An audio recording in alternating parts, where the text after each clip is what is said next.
Walk you through how to use the Epic app. So currently I'm looking at the teacher login and I can see my roster. All of my students are down below. Um, so as you can see, and I've imported most everyone's student information if you indicated any interest at all. So this is the teacher dashboard.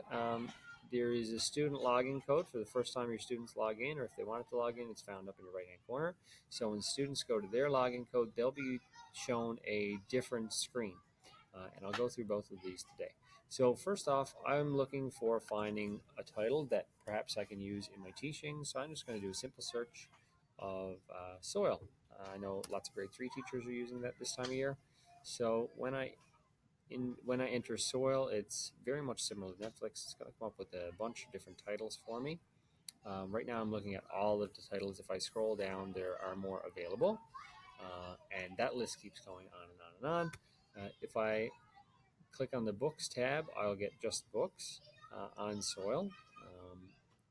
And it is taking a little while to load up.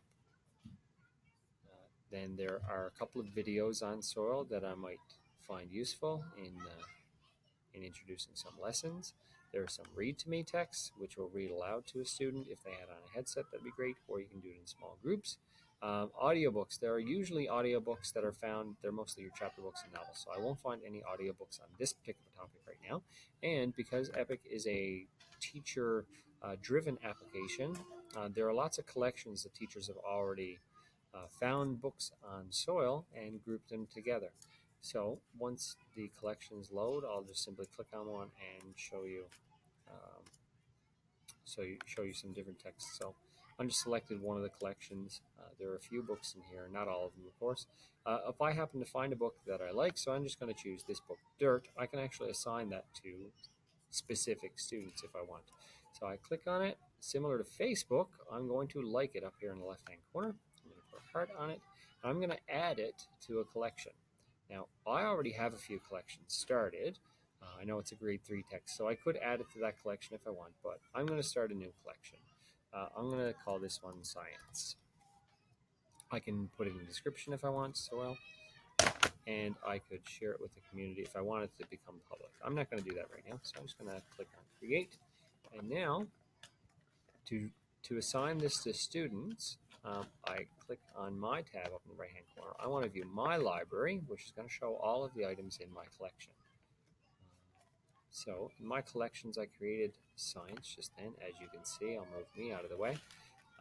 The Dirt book is there, and I can assign that directly to a particular student. So I can select all, so all of my students get that book. Or if I'm working individually, maybe I have some students in a small group doing some guided reading, I can assign it to a couple of students at a time.